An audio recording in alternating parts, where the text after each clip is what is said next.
Bismillahirrahmanirrahim. Assalamualaikum warahmatullahi wabarakatuh. Innal hamdalillah nahmaduhu wa nasta'inuhu wa nastaghfiruh wa na'udzu billahi min shururi anfusina wa min sayyiati a'malina. من يهده الله فلا مضل له ومن يضلل فلا هادي له أشهد أن لا إله إلا الله وحده لا شريك له وأشهد أن محمدا عبده ورسوله يا أيها الذين آمنوا اتقوا الله حق تقاته ولا تموتن إلا وأنتم مسلمون يا أيها الناس اتقوا ربكم الذي خلقكم من نفس واحدة وخلق منها زوجها وبث منهما رجالا كثيرا ونساء واتقوا الله الذي تساءلون به والأرحام إن الله كان عليكم رقيبا يا أيها الذين آمنوا اتقوا الله وقولوا قولا سديدا يصلح لكم أعمالكم ومن يطع الله ورسوله فقد فاز فوزا عظيما أما بعد فإن أصدق الحديث كتاب الله وخير الهدي هدي محمد صلى الله عليه وآله وسلم وشر الأمور محدثاتها فإن كل محدثة بدعة وكل بدعة ضلالة وكل ضلالة في النار. Para kiai, para ulama dan para asatidzah yang saya muliakan, saudara-saudara, bapak-bapak, tokoh-tokoh masyarakat yang saya muliakan, hadirin kaum muslimin yang saya cintai dan saya hormati, bahwa sesungguhnya kita di dalam suasana atau kondisi umat Islam yang dibidik oleh berbagai skenario makar,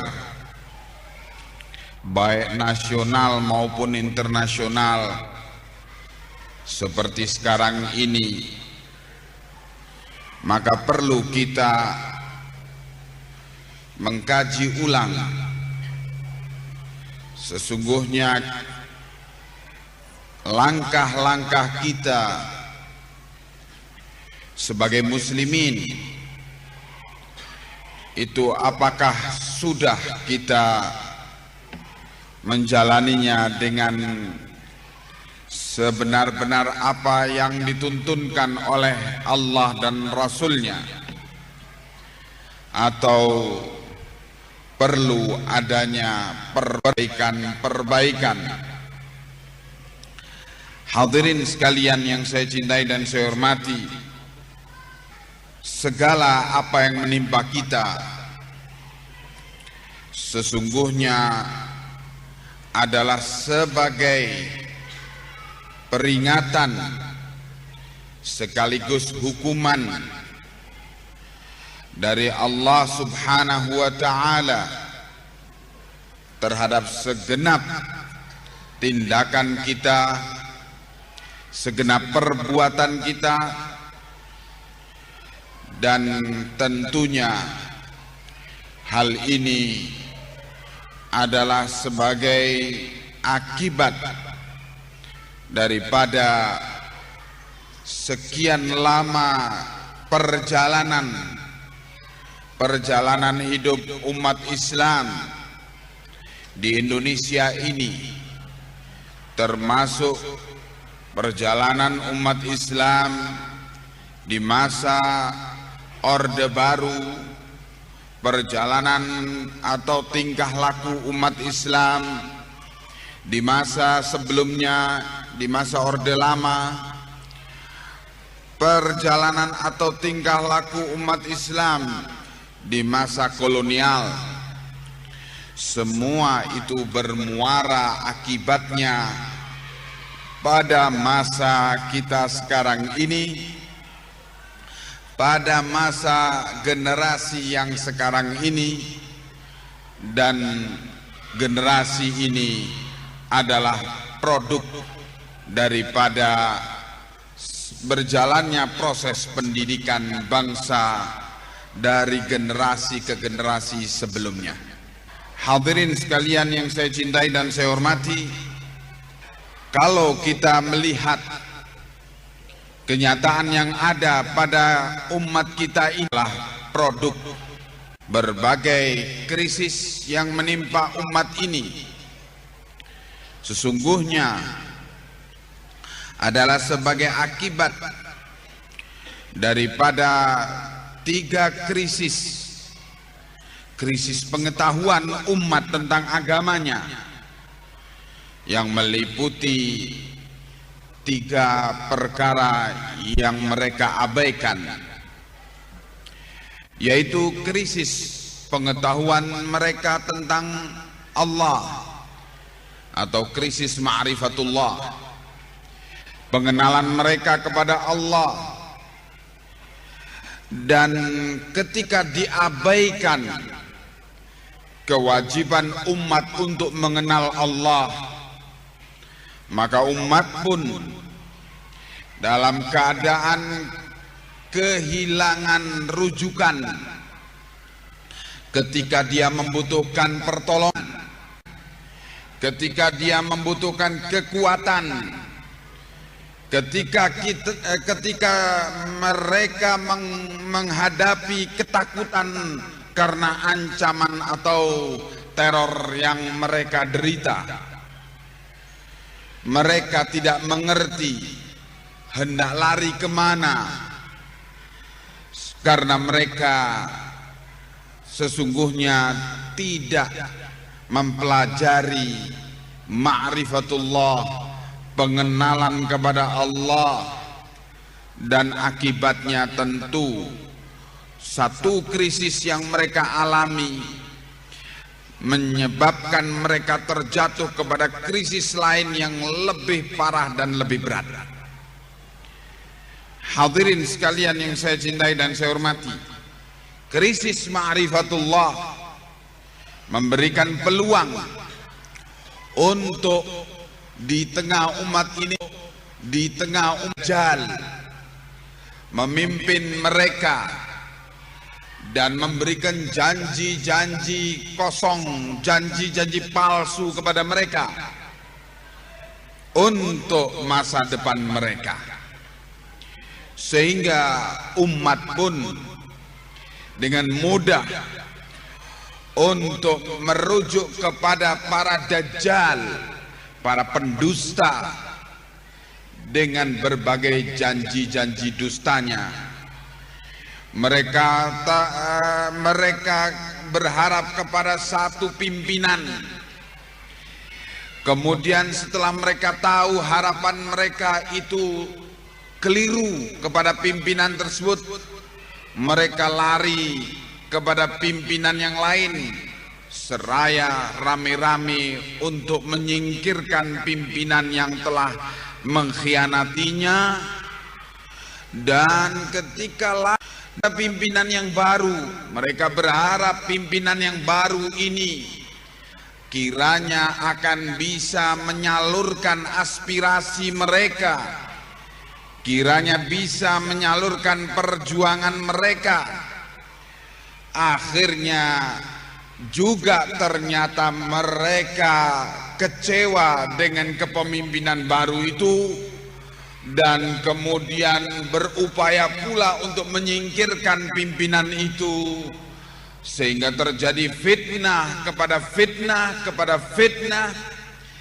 Dan demikianlah umat yang mereka tidak mengenal Allah Subhanahu wa ta'ala, dalam keadaan mereka jauh dari Allah Subhanahu wa ta'ala. Kedua, krisis yang menimpa umat ini adalah krisis ma'rifat, adalah krisis bil adillah, pengenalan umat kepada agama Islam dengan dalil-dalilnya. Pengenalan umat Islam kepada agama Islam ini dalam keadaan hampa. Mengapa dia beramal dengan amalan ibadah itu? Dan kalau ditanya mengapa demikian, dia tidak tahu. Karena memang mereka sedang mengalami krisis pengetahuan tentang agamanya, lengkap dengan dalil-dalilnya.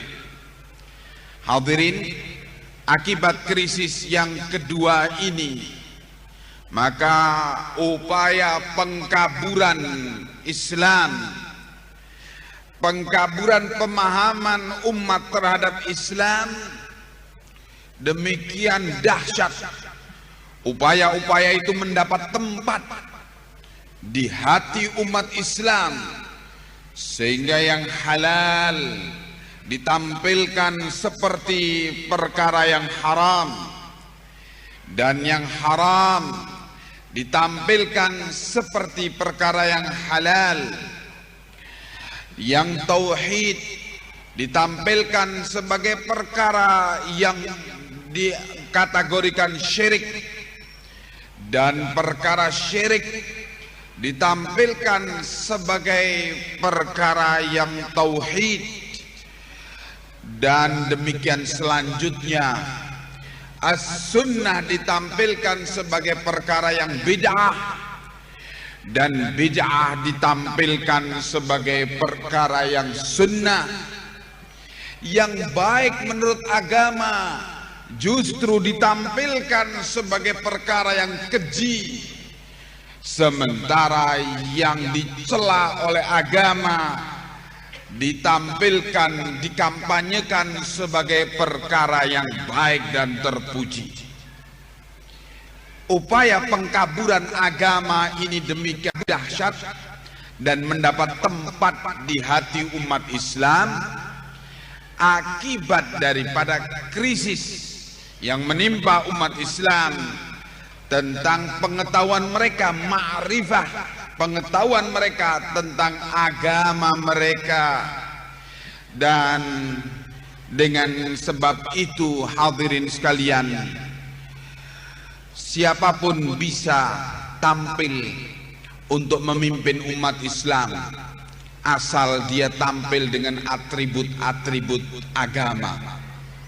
Apakah tampil sebagai ulama, ataukah tampil sebagai kiai, ataukah tampil sebagai tokoh-tokoh agama, agamawan.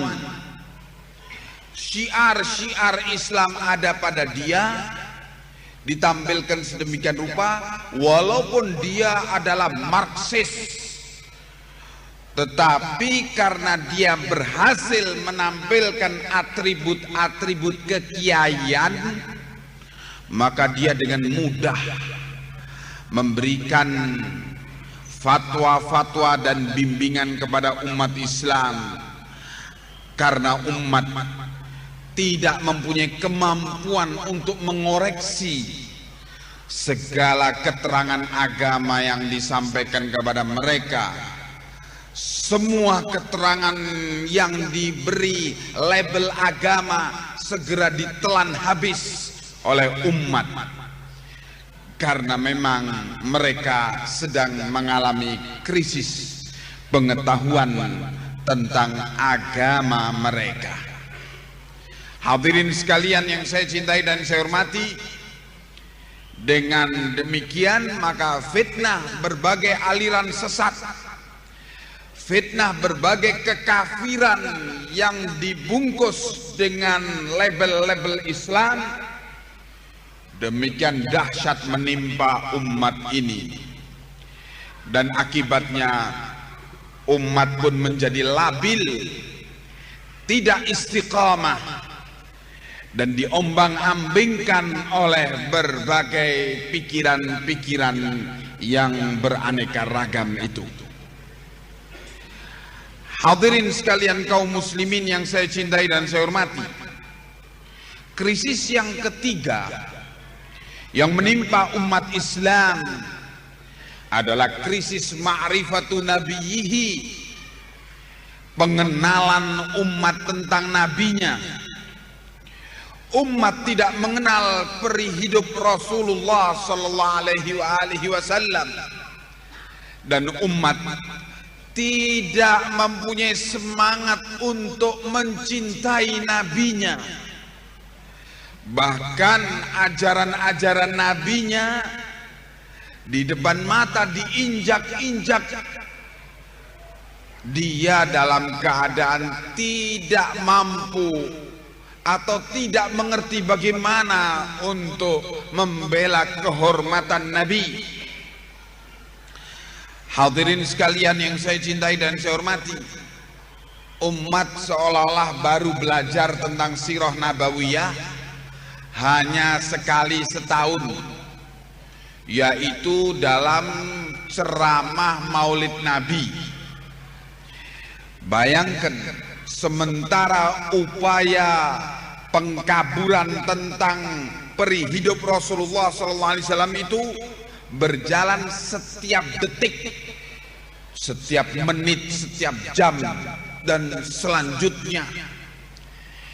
Sementara umat ini baru mendengar keterangan sirah nabawiyah tentang sirah nabawiyah, tentang sirah nabawiyah, sejarah peri hidup Nabi sekali setahun, yaitu dalam berbagai acara ceramah-ceramah tentang Maulid Nabi.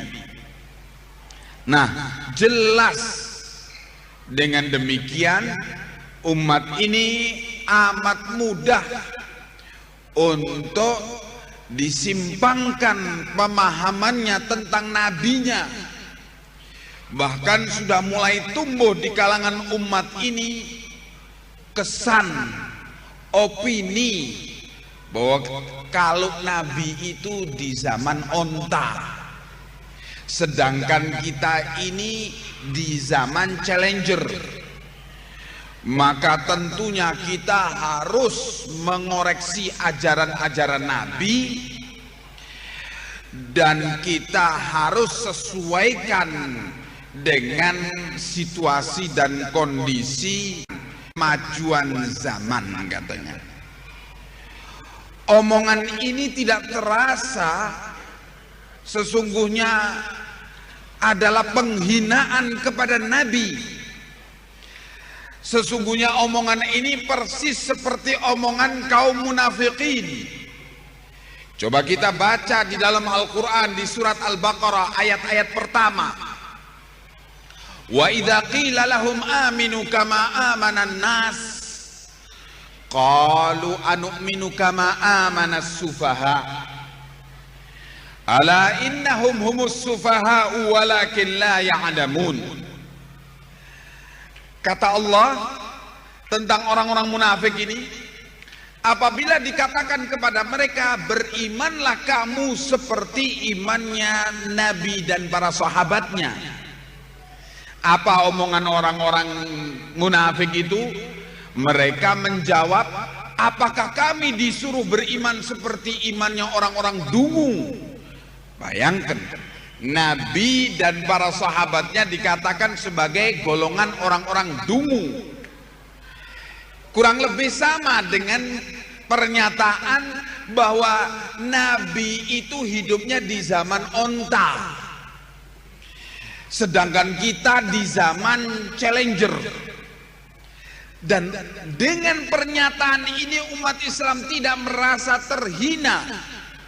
Padahal ini adalah pelecehan terhadap kehormatan Rasulullah sallallahu alaihi wasallam, sayyidul anam wa khairul anam, junjungan segenap manusia dan sebaik-baik manusia. Tetapi kita tidak terasa dilecehkan kehormatan beliau sedemikian rupa, dan kita tidak merasa tersinggung dengan pelecehan itu. Mengapa demikian? Sekali lagi, karena memang di umat ini sedang mengalami krisis ma'rifatu nabiyhi, krisis pengetahuan umat tentang nabinya. Hadirin sekalian yang saya cintai dan saya hormati, oleh karena 3 krisis ini, maka berlipat ganda atau bercabang menjadi 1001 macam krisis melilit-lilit umat ini, sehingga umat ini lepas dari mulut buaya ke mulut singa, lepas dari mulut singa ke mulut macan tutul, dan begitu selanjutnya mereka diombang-ambingkan oleh para pimpinan yang jahat, dan mereka diombang-ambingkan oleh fatwa-fatwa keterangan yang diberi label agama dengan penuh penipuan dan manipulasi terhadap agama. Dan mereka juga dalam keadaan kehilangan teladan, yang dalam hal ini adalah Rasulullah sallallahu alaihi wasallam, teladan kita yang paling mulia dan paling agung. Hadirin sekalian yang saya cintai dan saya hormati, oleh sebab itu umat Islam kemudian menghadapi selanjutnya jatuhnya kewibawaan mereka, diinjak-injaknya kewibawaan mereka oleh musuh-musuh umat Islam. Dan umat Islam adalah umat yang tanpa atau tidak ada pembela pada mereka. Kalau umat-umat lain, seekor Yahudi dilukai, ekor Yahudi akan bangkitlah dunia. Amerika Serikat dan konco-konconya akan marah besar karena ada seekor Yahudi yang diganggu oleh apa yang mereka istilahkan teroris Islam. Tetapi ribuan umat Islam dibantai, diperlakukan seperti binatang di berbagai negeri di dunia ini, mulai dari wilayah Balkan sampai ke wilayah dunia Arab, kemudian di Afrika, kemudian di Asia Tengah, dan selanjutnya sampai ke Indonesia ini. Ribuan umat Islam dibantai dalam sekejap, tetapi diam 1000 bahasa, dan memang tidak ada lembaga yang ada di dunia ini berani menyatakan pembelaan kepada umat Islam. Jangankan membela, memberanikan diri menyatakan pembelaan kepada umat Islam tidak ada. Innalillahi wa inna ilaihi raji'un. Karena memang wibawa umat Islam sudah jatuh sedemikian remuknya, sudah jatuh remuk pula namanya. Hadirin sekalian yang saya cintai dan saya hormati, nah, dengan sebab ini maka harus ada perjuangan umat untuk memperbaiki dirinya. Sebab kalau kita berpikir dengan berbagai, kita menimpa kita ini dengan cara berpikir kekanak-kanakan, yaitu mencari siapa yang salah. Yang satu bilang, oh pemimpin kita yang salah. Pemimpinnya bilang, oh memang rakyat ini yang bodoh. Dan saling tuding-menuding untuk menentukan siapa yang salah. Dengan berbagai problem ini tadi, rakyatnya dibilang bodoh, ngamuk, dan berbagai percekcokan untuk sekedar mencari definisi siapa yang salah, dan tidak habis-habisnya. Jadi belum sempat berbuat karena masih sedang mencari definisi siapa yang salah. Sementara musuh terus merongrong kewibawaan umat Islam, sementara Islam mengkoordinir dan menyusun skenario makar yang demikian besar terhadap umat Islam di dunia dan juga dalam hal ini di Indonesia. Sementara umat Islam masih mencari keputusan siapa sih yang salah dengan problem-problem kita ini. Hadirin sekalian yang saya cintai dan saya hormati, kalau mau cari definisi salah dan benar, sesungguhnya cukup agama kita memberitahukan salah dan benar itu. Tidak usah mencari definisi dari orang per orang. Carilah definisi dari agama. Rasulullah sallallahu alaihi wasallam mengingatkan, la ta'murunna bil ma'rufi wa la tanhawunna 'anil munkari aw yushikanna 'alaikum shirarukum.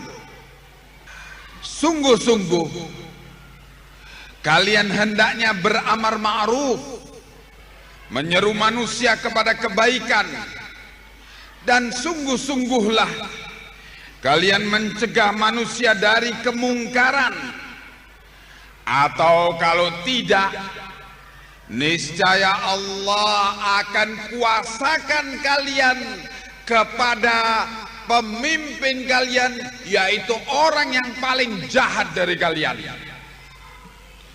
Hadirin sekalian yang saya cintai dan saya hormati, kita diberitahu oleh Rasulullah SAW dengan sabdanya ini, bahwa kalau muncul pemimpin yang jahat atau orang yang paling jahat dari kita menjadi pemimpin kita, maka ketahuilah bahwa itu adalah pertanda dosa yang ada pada kita kaum muslimin.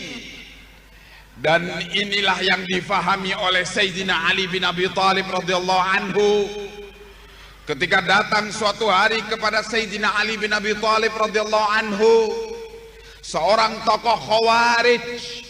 Dan Khawarij ini adalah aliran sesat yang muncul di zaman Khalifah Ali bin Abi Thalib radhiyallahu anhu. Tokoh Khawarij ini mendatangi Ali dan menyatakan, wahai Abul Hasan, mengapa di zaman pemerintahan Abu Bakar dan Umar kami kaum muslimin di dalam keadaan aman dan tentram, tetapi di zaman pemerintahanmu kami di dalam keadaan kacau balau, pertentangan dan percekcokan di antara kami? Mengapa demikian, kata Khawarij. Dan memang mental Khawarij itu adalah mental reaksioner terhadap pemerintahnya. Maka apa jawab saya? Maka apa radhiyallahu anhu terhadap Khawarij ini? Terhadap Khawarij ini beliau menyatakan, ya, memang di zaman Abu Bakar dan Umar rakyatnya itu adalah seperti saya. karena itu dahsyat. Nah, riwayat dialog antara Sayyidina Ali bin Abi Thalib radhiyallahu anhu ini dengan tokoh Khawarij ini tadi cukup memberi gambaran kepada kita bagaimana Sayyidina Ali memahami sabda Rasulullah sallallahu alaihi wasallam yang mengingatkan kalau umat Islam meninggalkan kewajiban amar ma'ruf nahi munkar, maka Allah akan menimpakan kepada mereka azab, yaitu dalam bentuk ditampilkannya pemimpin yang jahat. Maka hadirin sekalian yang saya cintai dan saya hormati, dengan sebab ini umat Islam memang harus memperjuangkan nasibnya, tidak perlu menunggu-nunggu Ratu Adil untuk memperbaiki nasibnya, atau menunggu-nunggu nasib berharap adanya pemerintahan yang kiranya bisa memperbaiki nasibnya. Jadi umat Islam tidak perlu menunggu-nunggu pihak lain atau mengharap-harap siapapun, tidak perlu mengharap pemerintahnya, tidak perlu mengharap lembaga-lembaga apapun untuk memperbaiki nasibnya. Memperbaiki nasibnya harus memperbaiki nasibnya dengan perjuangan sendiri. Allah subhanahu wa ta'ala menegaskan,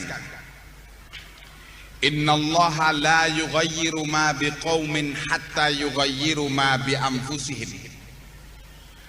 Allah tidak merubah nikmat yang diberikan kepada satu kaum, tidak akan dirubah menjadi azab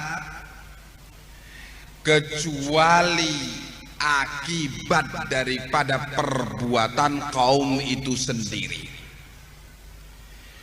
Jadi kaum yang asalnya dalam keadaan kenikmatan, gemah ripah loh jinawi, dalam keadaan ketenangan dan ketentraman, tiba-tiba berubah menjadi kaum, tiba-tiba terus-menerus diteror mentalnya, fisiknya oleh berbagai aksi-aksi teror terhadap umat Islam.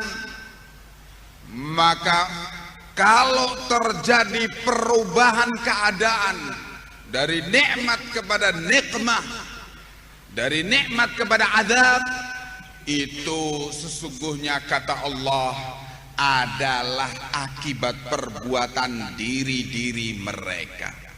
Hadirin sekalian yang saya cintai dan saya hormati, dalam hal ini kalau juga ingin kita merubah suasana azab, malapetaka yang Allah turunkan kepada kita, gempa bumi atau bencana alam yang lainnya, kemudian pemimpin yang jahat dan lemah, yang omah, yang jual beli bangsa, maklar jual beli bangsa, pemimpin-pemimpin atau elit politik yang pengkhianat, yang rakus kepada dunia, muncul di tengah umat ini, menduduki posisi-posisi sebagai pimpinan umat ini. Kalau kita mengalami kenyataan atau melihat kenyataan anak-anak yang durhaka kepada orang tuanya, laki dan perempuan menjadi generasi narkoba, generasi judi, generasi zina dan pelacuran, generasi ekstasi dan selanjutnya.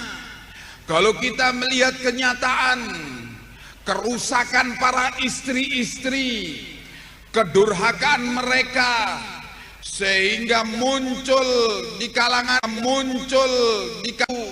pengkhianatan kepada suaminya dengan istilah om senang tante girang atau dengan istilah lain, berbagai kebejatan dalam segenap aspek kehidupan umat ini. Semua itu menimpa kita adalah akibat daripada perbuatan kita. Hadirin sekalian yang saya cintai dan saya hormati, untuk itu kita harus menguatkan diri untuk melakukan perjuangan merubah keadaan ini. Dan yang harus dirubah adalah diri-diri kita sendiri, kemudian keluarga-keluarga kita, kemudian masyarakat kita, kemudian selanjutnya bangsa dan negara kita.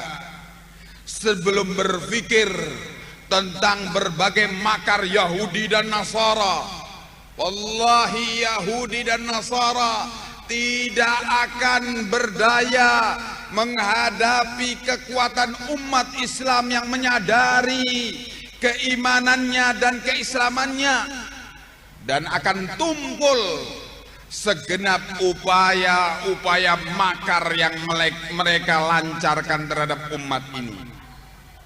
Hadirin sekalian yang saya cintai dan saya hormati, oleh karena itu diterangkan oleh para ulama jalan upaya untuk memperbaiki tahapan-tahapan, peringkat untuk memperbaiki keadaan umat, keadaan bangsa dan negara ini, yaitu di dalam konsepsi jihad fi sabilillah. Konsepsi jihad fi sabilillah ini harus dikembalikan kepada konsepsi sunnah nabawiyah, tuntunan Nabi dan sunnah khulafa ar-rasyidin, tuntunan pemahaman dari para khulafa ar-rasyidin terhadap ajaran-ajaran Rasulullah sallallahu alaihi wasallam. Dan inilah yang dinamakan konsepsi as-sunnah wal jamaah, pemahaman as-sunnah dan pemahaman al-jamaah. Pemahaman as-sunnah yaitu pemahaman kepada ajaran-ajaran Rasulullah sallallahu alaihi wasallam. Pemahaman al-jamaah yaitu bagaimana para khulafa rasyidin Abu Bakr, Umar, Uthman, Ali memahami sunnah Rasulullah sallallahu alaihi wasallam itu. Pemahaman mereka untuk memahami sunnah Rasulullah sallallahu alaihi wasallam. Dengan demikian maka lengkaplah as-sunnah wal jamaah itu bergandengan. Dan dalam hal ini hadirin sekalian yang saya cintai dan saya hormati, konsepsi jihad termasuk daripada bagian-bagian ajaran Islam yang dikaburkan oleh para musuh-musuh Islam. Konsepsi jihad diarahkan kepada pemahaman teror, pengacauan umat, dan berbagai tindak permusuhan kepada rakyat, berbagai tindak pengacauan kepada keamanan dan ketertiban kehidupan bangsa dan negara, yang dituju justru negara-negara muslimin. Dan semua gerakan pengacauan itu dikasih label dalam rangka jihad fi sabilillah. Perampokan-perampokan, semua itu dikasih label dalam rangka jihad fi sabilillah. Nah, ini adalah salah satu bentuk atau contoh kasus memang ajaran-ajaran Islam, syiar-syiar Islam sedang dikaburkan oleh musuh-musuh Islam. Hadirin sekalian yang saya cintai dan saya hormati, di dalam konsepsi jihad menurut As-Sunnah wal Jamaah diterangkan bahwa di sana ada 4 peringkat jihad fisabilillah, atau 5 peringkat jihad, 5 jihad fisabilillah itu peringkat pertama dan paling utama adalah jihadun nafs.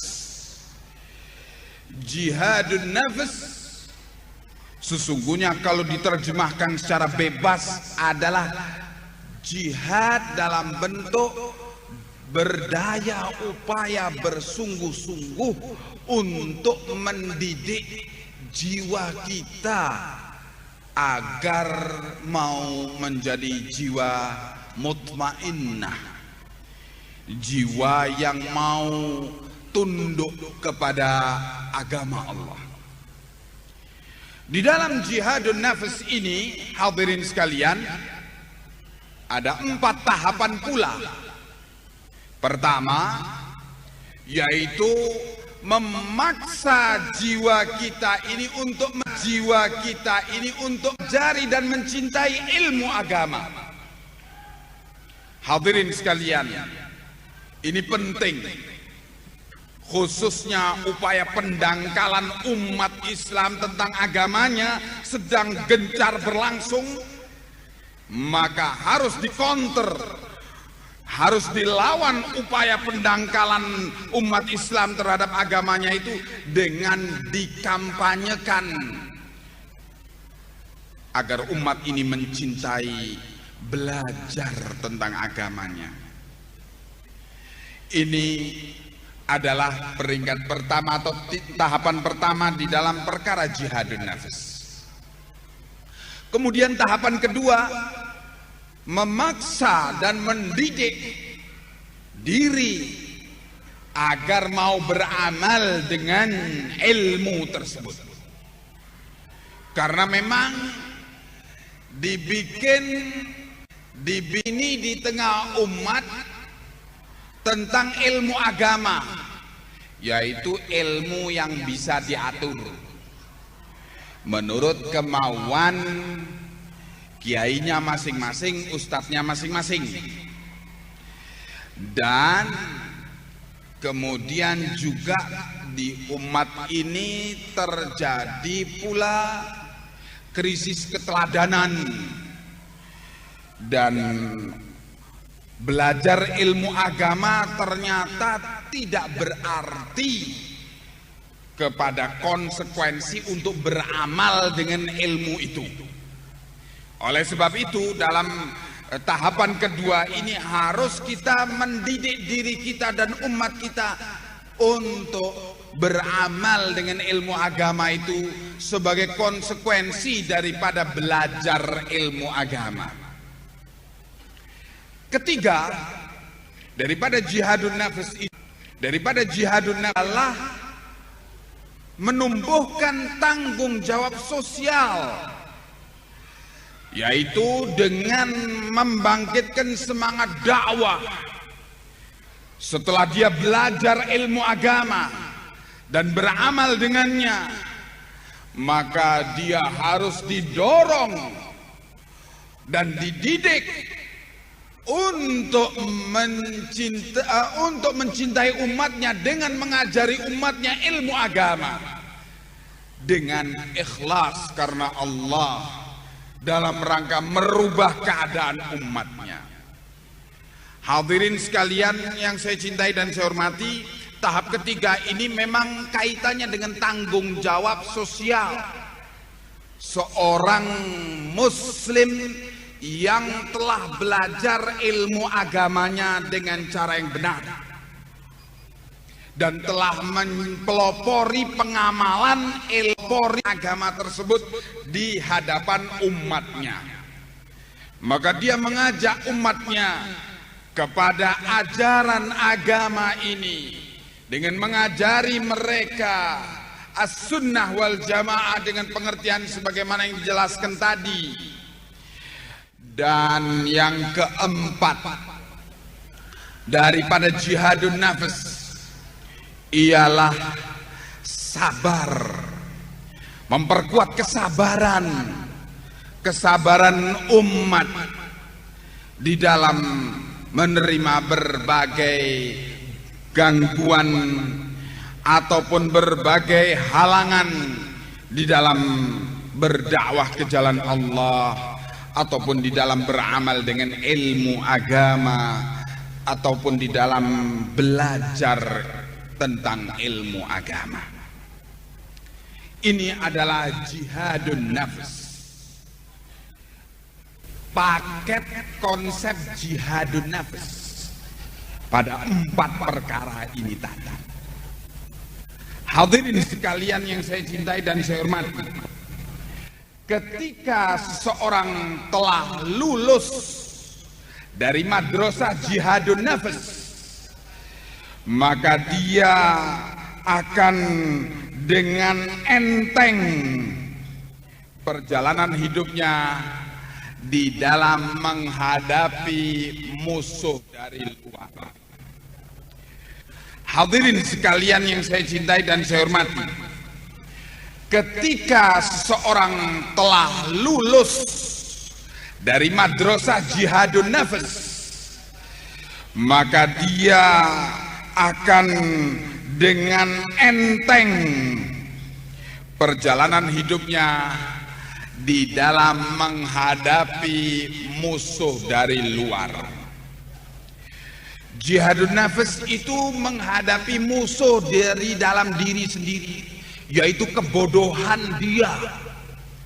Kebodohan ini memang harus diperangi. Ini memang melawan kebodohan dengan jihadun nafs ini. Adapun musuh yang datang dari luar, yaitu syaitan. Jihadus syaitan, jihad untuk memerangi syaitan, baik syaitan dari kalangan manusia maupun syaitan dari kalangan jin. Jihadus syaitan ini perlu diingatkan bahwa di sana sesungguhnya ada 2 front yang dibuka oleh syaitan di dalam memerangi kita. Front yang pertama yaitu syaitan membuka front syubhat. Artinya front ini yaitu syaitan mengupayakan pengkaburan agama. Seperti yang saya singgung tadi di dalam muqaddimah, yang dikaburkan dan dimanipulir sedemikian rupa sehingga menjadi seolah-olah sebagai sesuatu yang haram. Yang haram dimanipulasi sedemikian rupa sehingga menjadi seolah-olah sebagai sesuatu yang indah dan baik, sebagai sesuatu yang halal. Hadirin sekalian yang saya cintai dan saya hormati, bahkan musuh agama pun juga oleh syaitan di dalam front ini, di dalam front syubhat ini, syaitan mengupayakan untuk musuh agama itu tampil seolah-olah sebagai tokoh agama. Seperti iblis ketika menyesatkan Adam dan Hawa. Bukannya iblis menyatakan, wahai Adam dan Hawa, aku ini adalah musuh Allah. Tidak. Iblis tidak menyatakan demikian. Tetapi bagaimana godaan iblis ketika menggoda Adam? Iblis menyatakan, inni lakuma nasihun amin. Aku terhadap kalian berdua, wahai Adam dan Hawa, adalah seorang penasehat yang tulus. Masya Allah. Jadi perusak dan penjahat dan musuh agama ditampilkan sebagai tokoh agama, pembela umat. Padahal adalah perampok rakyat, penjahat dan pengkhianat bangsa. Ini frontnya syaitan. Front ini tidak bisa dihadapi kecuali dengan kekuatan agama. Orang yang mempunyai kekuatan ilmu agama, dia mempunyai ketajaman analisa tentang berbagai fenomena-fenomena politik ataupun fenomena-fenomena sosial yang dihadapi. Dengan bekal ilmu agama dia mampu berlaga di front ini. Front yang dilancarkan oleh syaitan untuk mengkaburkan pemahaman umat Islam tentang agamanya. Front kedua yaitu front syahwat. Dalam hal ini syaitan melancarkan serangan kepada umat Islam melalui kelemahan syahwat mereka.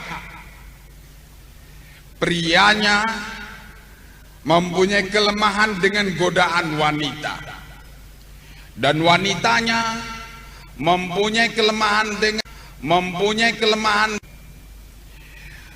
Kemudian orang-orang dewasanya mempunyai godaan pekerjaan, harta, upaya mengumpulkan harta dengan tidak memperhatikan halal dan haram, dan berbagai upaya-upaya ke arah itu. Orang-orang tuanya digoda dengan berbagai fasilitas untuk menyalurkan ambisinya, ambisi kepemimpinan, ambisi ketokohan, dan demikian semua pihak digoda oleh syaitan melalui syahwat, front syahwat ini, untuk mengalihkan mereka dari target perjuangan umat ini, yaitu ridha Allah. Hadirin yang saya cintai dan saya hormati, front syahwat ini, di dalam front syahwat ini umat Islam berlaga melawan syaitan dengan kekuatan kesabaran, istiqomah di dalam menjalani agama ini. Ya ayyuhalladzina amanu ista'inu bis-sabri was-salah, innallaha ma'as sabirin. Wahai orang-orang yang beriman, minta tolonglah kalian kepada Allah dengan sabar dan salat.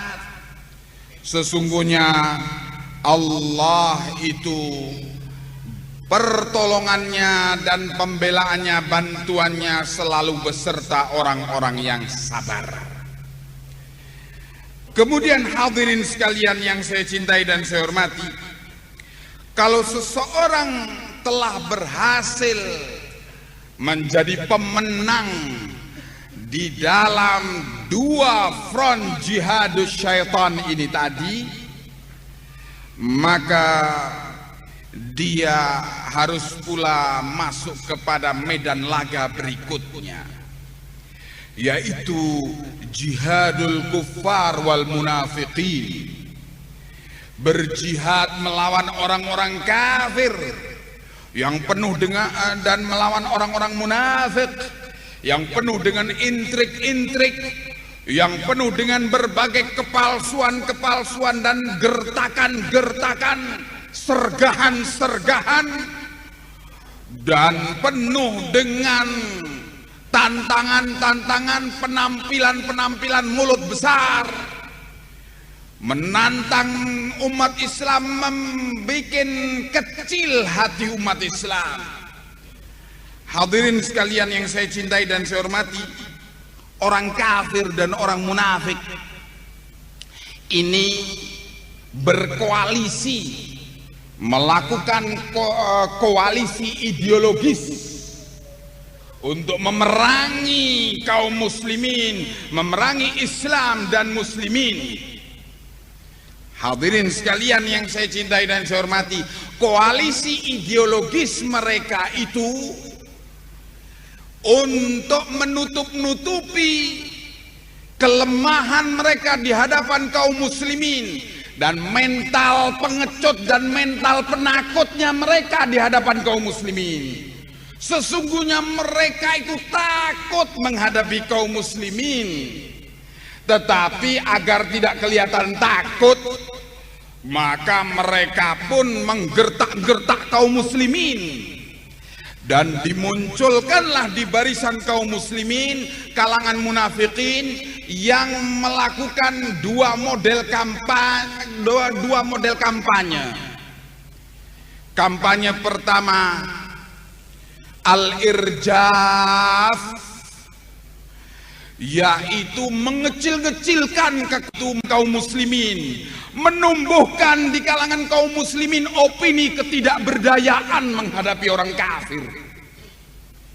Dibikin cerita muslimin ini berpecah belah, makanya tidak bakal bisa menang menghadapi orang kafir.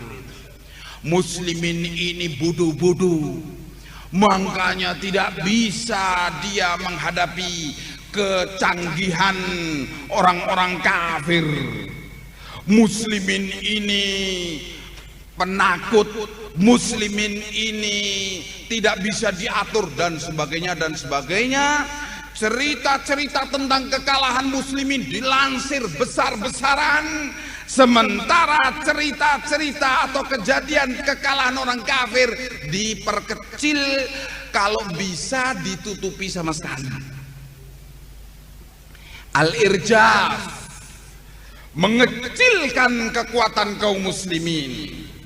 Ini muslimin oleh kaum munafikin dalam kegiatan-kegiatan mereka demi bosnya, demi big bosnya, orang-orang kafir, Yahud wan Nasara wal musyrikin. Dan yang kedua, at-takhadhul. At-takhadhul yaitu membesar-besarkan kekuatan orang kafir. Amerika adalah hebat, negara superpower. Amerika mempunyai badan intelijen yang demikian perkasa, sampai mereka itu mempunyai kehebatan dalam intelijen, sehingga mereka itu betul-betul alimul ghaibi wasyahadah, sebagai badan intelijen yang mengerti perkara gaib dan mengerti perkara yang zahir. Sampai seolah-olah Amerika itu badan intelijennya bisa menggunakan tembok-tembok ini untuk mendengar dan untuk menyadap pembicaraan Anda. Hati-hati dari Amerika, dari CIA, dari FBI.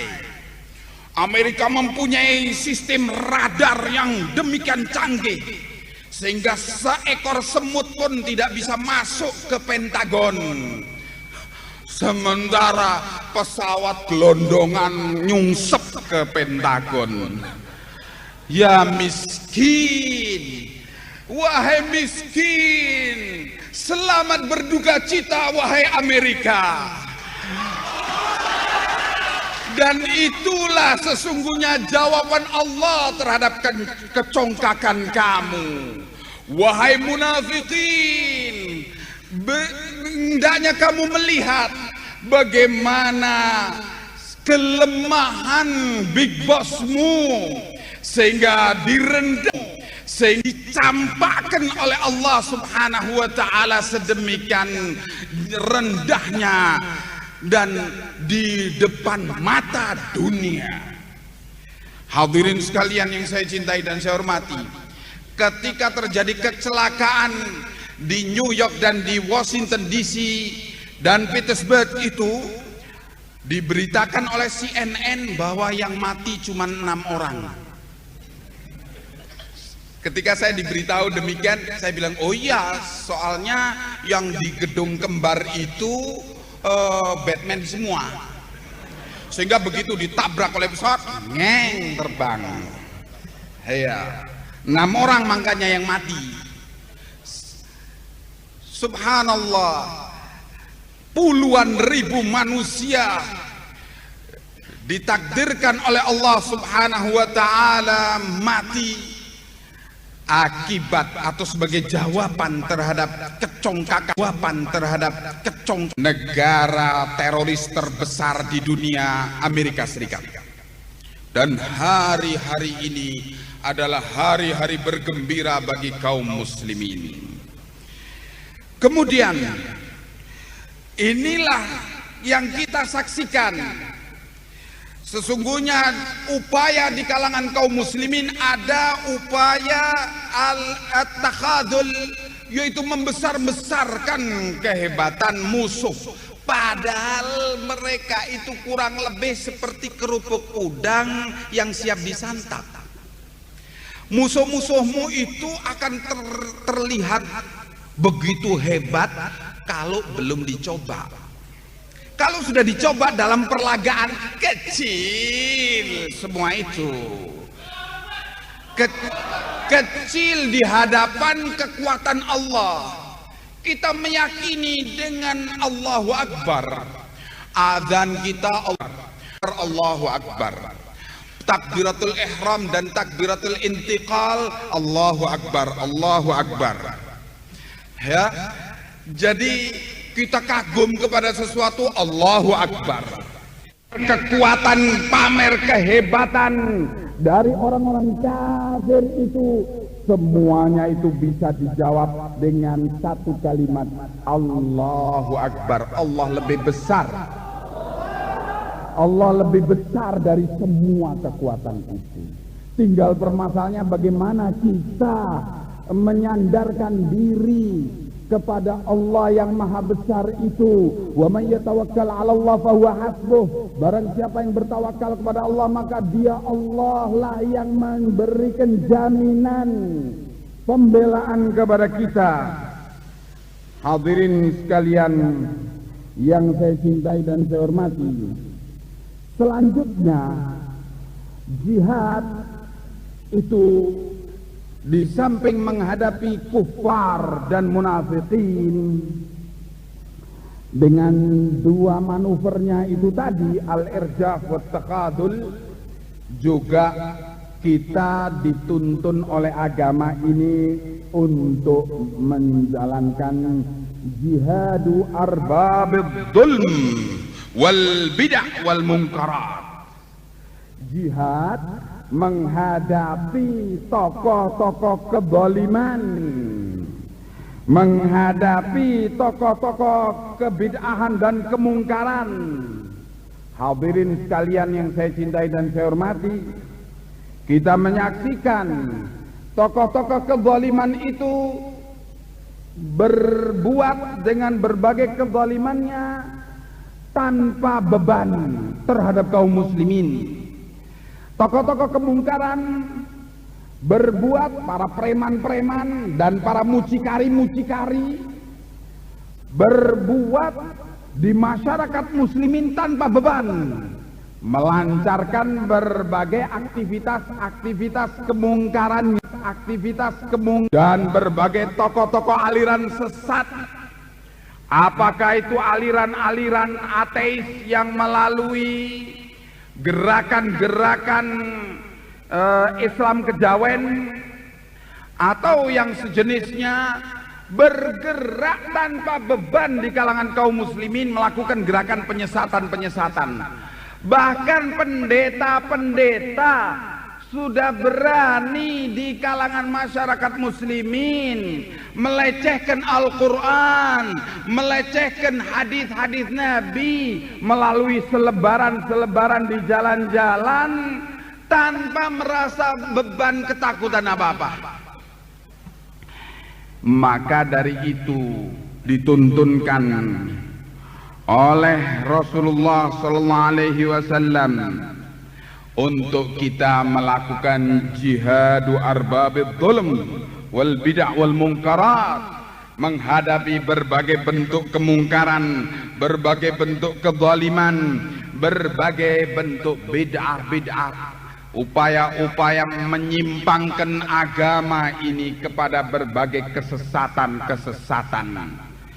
Dan tentunya hadirin sekalian, inilah jihad yang dikatakan oleh Rasulullah SAW, afdalul jihad kalimatu haqqin inda sultanin jair.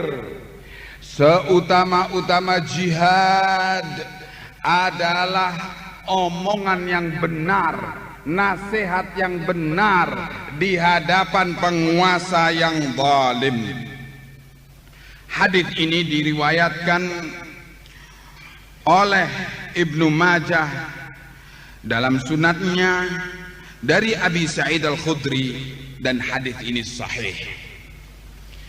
Hadirin sekalian yang saya cintai dan saya hormati, maka akibat umat Islam lemesan,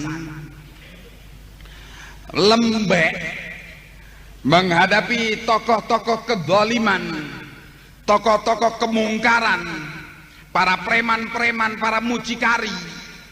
Mentang-mentang mereka merasa punya backing dari oknum-oknum aparat TNI ataupun Polri, kemudian petentang-petenteng di dalam mengoperasikan berbagai aktivitas kemungkarannya, pembukaan tempat-tempat atau sarana-sarana judi, pembukaan tempat-tempat pelacuran, ataupun pembukaan tempat-tempat pengedaran obat-obat narkotika atau obat-obat terlarang yang lainnya, dan berbagai bentuk kemungkaran.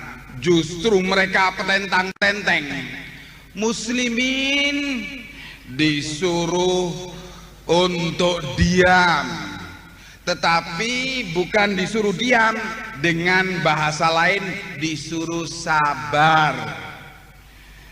Jadi nerimo, sabar itu artinya, katanya mereka, hendaknya kamu menerima kenyataan yang ada. Dan akhirnya kaum muslimin digerokoti. Kalau bapaknya adalah imam masjid, anaknya ahli ekstasi. Atau kalau bapaknya ustadz atau kiai, anaknya adalah ahli zina dan sebagainya. Bapaknya dan ibunya rajin ke pengajian, sementara anaknya melalui teman SMA-nya atau teman SMU-nya, teman SMP-nya dibawa ke tempat-tempat kemungkaran itu tadi. Pengrusakan terus berlangsung demikian rupa. Hadirin, sebagai informasi, kami yang ada di Maluku itu mendapati di pulau yang paling jauh di sebelah timur, yaitu Pulau Geser, dekat dengan Irian Jaya. Kami dapati di kampung nelayan yang kumuh, yang miskin di sana, pulau ini penduduknya betul-betul jauh terbelakang, penduduknya muslimin. Itu kami dapati pemudanya itu mengkonsumsi ekstasi, pil ekstasi. La ilaha illallah. Kita terkagetkan dengan kenyataan ini. Padahal pil ekstasi itu demikian mahal harganya, tapi di sana mereka bisa mengkonsumsi. Dan setelah kita tanya, mereka hanya membelinya seharga Rp5.000 atau paling mahal Rp10.000.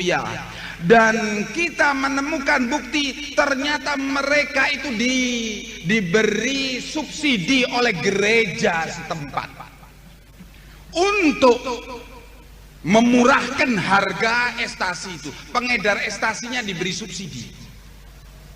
Jadi memang mereka sangat berkepentingan untuk bejatnya generasi muda umat Islam, dan umat Islam dibikin tidak berdaya untuk mengatasi ini semua. Maka hadirin sekalian yang saya cintai dan saya hormati, dengan demikian sesungguhnya jihad arbabid dzulm wal bid'ah wal munkarat tersebut harus dibangkitkan semangatnya di kalangan umat Islam. Dan kemudian yang kelima adalah jihad nafirul am, yaitu memobilisasi seluruh kaum muslimin, seluruh rakyat muslimin dipimpin oleh pemerintah muslimin untuk memerangi berbagai ancaman orang-orang kafir terhadap negara dan warga muslimin dimanapun mereka berada. Maka hadirin sekalian yang saya cintai dan saya hormati, konsepsi jihad yang demikian yang telah diterangkan melalui as-sunnah wal jamaah oleh para ulama, yang memang harus disosialisasikan kepada umat. Apabila konsepsi ini telah benar-benar diterima oleh umat Islam dan kemudian umat Islam terbangkitkan dengan kejelasan konsepsi jihad yang demikian ini, maka umat ini akan menjadi umat yang berwibawa. Jangankan musuh-musuh itu mau berpamer kekuatan di hadapan kaum muslimin, mereka berpikir untuk merendahkan muslimin pun tidak berani. Berpikir saya tidak berani. Dan sungguh di saat itulah kita akan menyaksikan bukti firman Allah, wala tahinu wala tahzanu wa antumul a'launa in kuntum mu'minin. Jangan kamu merasa hina, jangan kamu merasa sedih, sesungguhnya kalian ini tinggi kedudukannya kalau memang kalian ini adalah orang-orang yang beriman. Kita akan menyaksikan bukti daripada sabda Rasulullah sallallahu alaihi wasallam, al-islamu ya'lu wa la yu'la alaih. Islam itu tinggi dan tidak ada yang menyamai ketinggiannya. Semua itu akan kita saksikan melalui perjuangan, bercucur air mata, bercucur keringat, bercucur darah sekalipun. Dan di saat itu kita akan merasakan lezatnya iman, lezatnya jihad fi sabilillah. Dan di saat itu kita akan bersyukur kepada Allah bahwa Allah menakdirkan kita sebagai muslimin. Dan kebanggaan yang besar akan merasuki jiwa kaum muslimin di hadapan orang kafir. Dan juga kaum muslimin akan mempunyai PD yang besar pula, akan mempunyai percaya diri yang besar di hadapan orang kafir.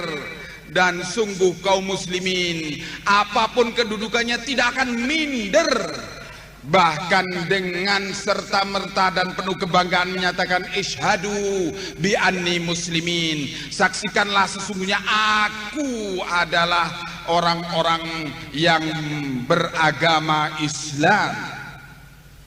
Hadirin sekalian yang saya cintai dan saya hormati, kalau demikian memang perjuangan memperbaiki nasib umat ini haruslah dengan kita menjalankan upaya jihad fi sabilillah dengan berbagai pengertian yang demikian lengkap.